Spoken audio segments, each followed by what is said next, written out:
Recently, there have been some people bothered by the fact that a lot of the new gen anime have either ended or are about to end in X amount of chapters or episodes or seasons. But what I don't get is why? Why all the fuss about it, as if literally every generation of manga and anime hasn't gone through that before? You have some bangers, they go on for as long as the story needs to, be it 5 years, 10 years, 15 years, and so on. And then they come to their eventual conclusion. And after that, people move on in search of new series to get into. I mean, we got My Hero Academia, Demon Slayer, Black Clover, Jujutsu Kaisen. All of them have either ended or they're about to end. And you have some people acting as if this is the end of the manga and anime industry itself. As if from this point forward, there just won't be any new bangers in the future. I mean, come on, son. We got Don coming out in October 2024. Sakamoto Days coming out in January 2025. Bleach 1000 Year Blood War Part 3 dropping in October 2024. Plus the news of Taito Kubo working on a brand new Hell arc for the Bleach manga. And that's just to name a few things. Not to mention Kagurabachi has been picking up some momentum, going from being another overly used ass meme to being a story that's actually pretty damn good. Point is, it's not like there's gonna be a shortage of anime and manga to hold people over. But something that I find interesting is that with how many people complain that One Piece is too long to get into and they wish it would just end already, but then we get the news, right?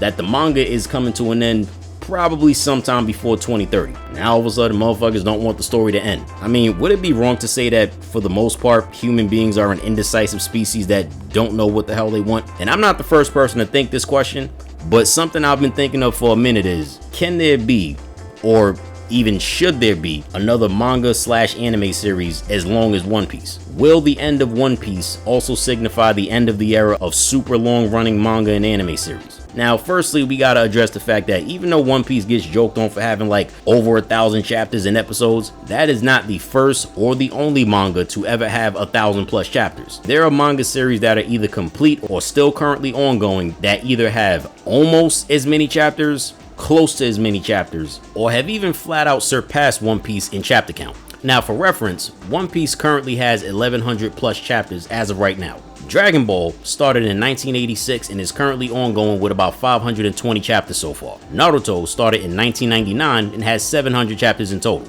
Bleach started in 2001 and has 698 chapters so far, with some more coming in the future. The Baki series started in 1992 and has about 1,300+ chapters so far, with the chapters being divided between 5 separate parts, surpassing One Piece by 200 chapters. JoJo's Bizarre Adventure started back in 1986 and has almost 960 chapters so far, and like Baki, also has the chapters divided between different parts, 9 parts to be exact. Detective Conan started in 1994 and has about 1,050 chapters. Crayon Shinchan started in 1990 and has 1,126+ chapters. Kinnikuman, aka Ultimate Muscle, started in 1979 and has about 1,442+ chapters so far, surpassing One Piece by 300 chapters. Hajime no Ippo started in 1989 and has about 1,462+ chapters so far, also surpassing One Piece by 300 chapters. And lastly, we have Kochikame Tokyo Beat Cops, which started in 1976 and has 1,960 chapters, far surpassing One Piece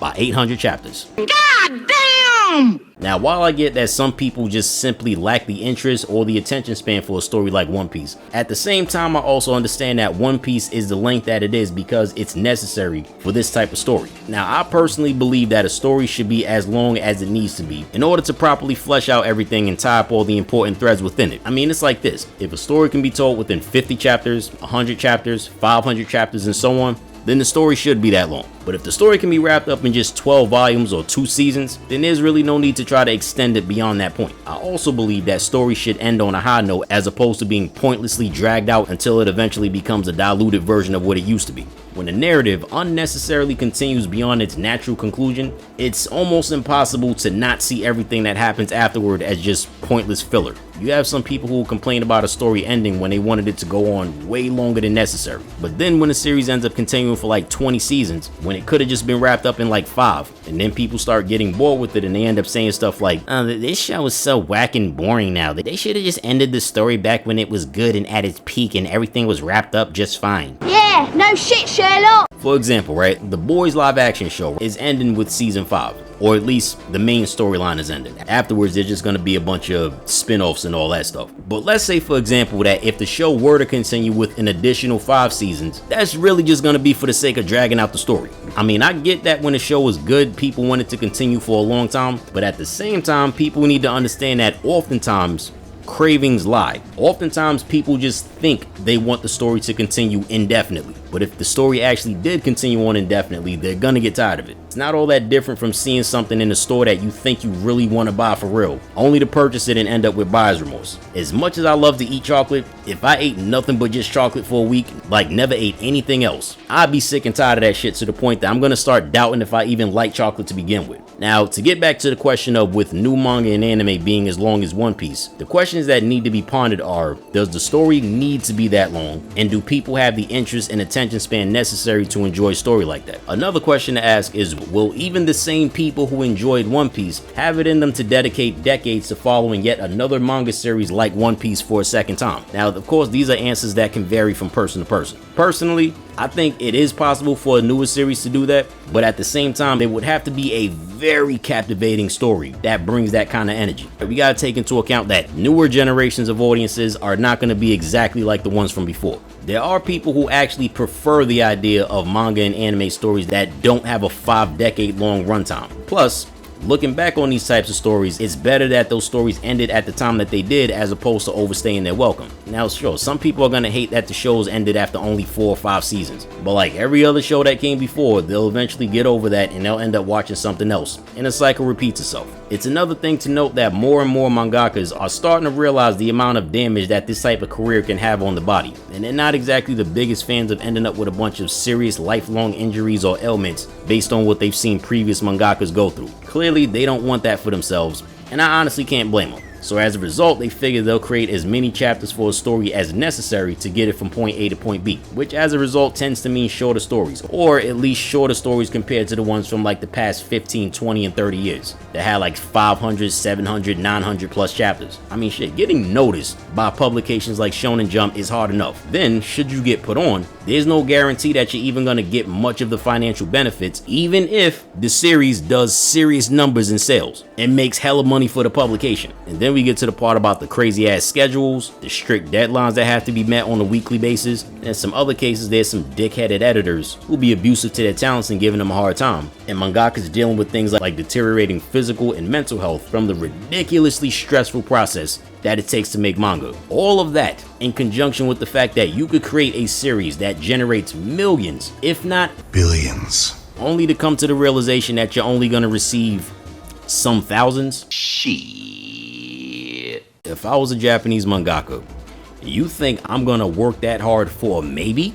You think I'm gonna put in all that work to possibly, maybe, perhaps, probably reap the fruits of my labor? You think I'm gonna put in all of that strenuous amount of work, all the blood, sweat, tears, going days without sleep, and barely eating in order to meet weekly deadlines, putting my physical and mental health at risk to make a company millions, if not billions, of dollars in revenue, only to be told that the amount of money I'll be making will be somewhere in the tens of thousands?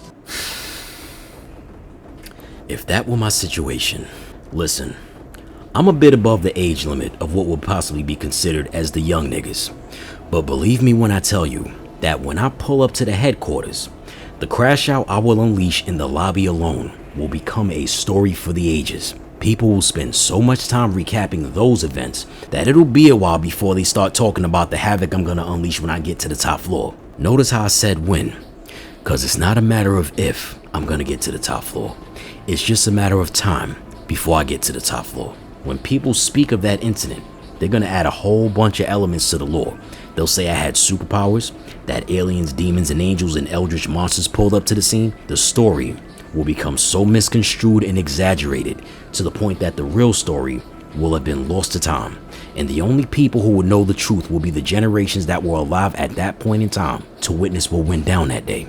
But thankfully I gave up on the idea of moving to Japan and becoming a mangaka for Shonen Jump back in middle school. All in all though, I don't think the question should be whether or not new mangaka should or could be as long as One Piece, but rather a question of, is it necessary for any new stories to be as long as One Piece. Not for the sake of trying to outdo and be the next One Piece, but is that new story in question gonna be so massive that it can't possibly be wrapped up in just a few volumes? At the end of the day, stories should be as long as they have to be. Trying to extend them beyond the point that they naturally would end at will only dilute what made them good and sully their reputation. There's always going to be new stories with different things to offer, so long as new titles are given a chance to make an impression. But anyway, that's just my 2 cents. Let me know what y'all think and we can chop it up in the comment section.